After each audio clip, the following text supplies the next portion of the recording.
Mga kababayan, pag-usapan natin itong mga DDS na sa ngayon ay talagang desperado na. Takot na sapagkat alanganin na si Digong Duterte at ang isa pang kinatatakutan nila ay ito pong nalalapit na impeachment na naman ni Sara Duterte sa lower house, mga kababayan. Kaya ginagawa nila ang lahat-lahat na pwede po nilang gawin, pero nakikita po natin na wala pong kapag-asa yan po mga ginagawa po nilang mga hakbang. At ngayon ginagamit po nila itong issue tungkol po sa kay Maduro, yung pong presidente ng Venezuela na dinukot ng US forces, mga kababayan, special forces. At itong si Belhica na isang DDS, mga kababayan, gumagawa po siya ng paraan para magpapansin, para ikabit si Digong Duterte at ganun na rin ikabit si PBBM. Gusto niya pong i-attach si Digong Duterte na sana matulungan din ni President Trump si Digong na makalaya sa ICC. Pero mga kababayan, wala pong pakialam, walang interes si Trump kay Digong Duterte, mga kababayan. Para po kay Trump, hindi po kapaki-pakinabang si Digong Duterte. Alam nyo, mga kababayan, diretsahan. Kaya po ginawa ng US yan, sa atin pong point of view, it is because mayaman ang Venezuela sa oil. Yan, ginagamit lang nila yung anggulo ng droga. Pero ang katotohanan dyan, alam nyo ang Amerika, ever since, imperialista po ito, imperialistang bansa. Sila po yung bansang tutulungan ka, pero in return, meron silang pakinabang sa'yo. Talagang sisip-sipin nila ang yung dugo, ang yung kayamanan. Ganun po ang nakikita nating dahilan kung bakit pinasok nila, tinumba nila si Maduro. Gusto nilang makontrol ang Venezuela. Yan, mga kababayan, kaya itong si Belhica, hindi magkaka-interes si Trump para tulungan niya daw si Digong Duterte na makalaya sa ICC, mga kababayan. Wala po siyang interes kay Digong Duterte. Yan. At lately, ito nga po yung kinakabit niya kay Bongbong Marcos about drugs daw. Na di natin alam, sinasabi niya, di malayong isusunod na si Bongbong Marcos. Wala talaga tong abogadong to, mga kababayan. Tong si Belhica. Ano naman ang kinalaman? Wala nga silang maipakitang proof na drugista, manggagamit ng droga ang presidente. Actually, natapos na nga yung drug test noon. At pilit pa rin itong mga DDS na kinakabit si PBBM sa mga droga-droga na yan. Yan po ang kanilang mga aligasyon. Pero wala po silang maipakita malakas na pruweba. Yan, si Belhica. Talagang, mga kababayan, itong abogado na to, isang abogadong pulpul na DDS.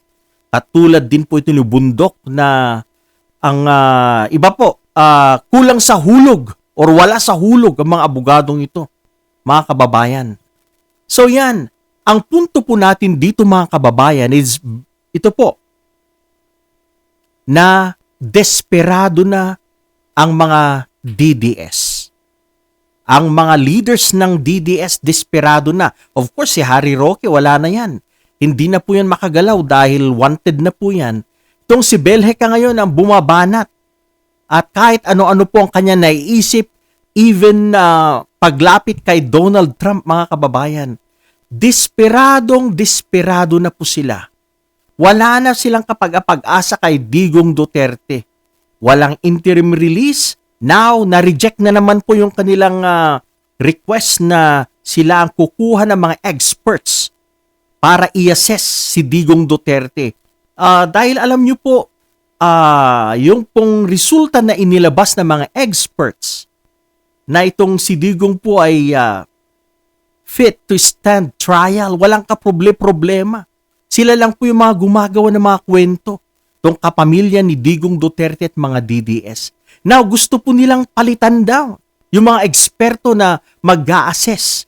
Especially po sa kanyang kung siya po ay karapat-dapat at fit, kung cognitively intact ba siya para humarap sa korte. Alam niyo mga kababayan, ito po yung mga moves ng mga DDS na wala ng pag-asa. Desperado move. Yan. Desperado na po sila. At ngayon naman, kaya gusto nilang, hanggang ngayon, gusto nilang pabagsakin si Bongbong Marcos because takot na takot sila sapagkat makukulong yang si Sara Duterte. Hindi lang yan sa impeachment, pati po sa mga kaso pagkatapos po ng kanyang serbisyo as Vice President, doon pwede na po siyang pwede na po siyang banatan, kasuhan. Maraming kaso sa DOJ. Alam naman po natin yung kanyang mga pagwaldas ng mga malalaking pera. Wala, hindi po siya makapagpaliwanag. Anong ibig sabihin pag ang tao ay hindi makapagpaliwanag, hindi makapagdepensa sa sarili? Ibig sabihin, guilty yan. Hindi niya kayang ipagtanggol, hindi niya kayang linisin ang kanyang pangalan. Dinadaan niya sa galit. Yan.